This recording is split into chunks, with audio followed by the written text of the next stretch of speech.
Alisa adalah seorang gadis muda yang suka membantu ibunya berjualan di pasar yang ramai.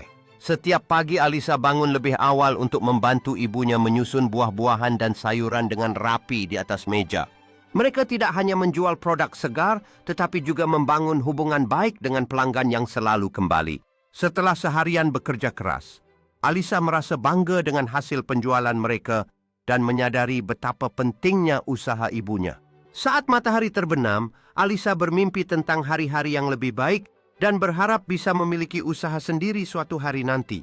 Dia mulai menggambar ide-ide untuk kios pasar masa depannya, berimajinasi tentang cara menarik pelanggan dengan produk yang berbeda. Ibunya mendukung impian Alisa dan memberikan saran berharga menginspirasi Alisa untuk terus mengejar cita-citanya.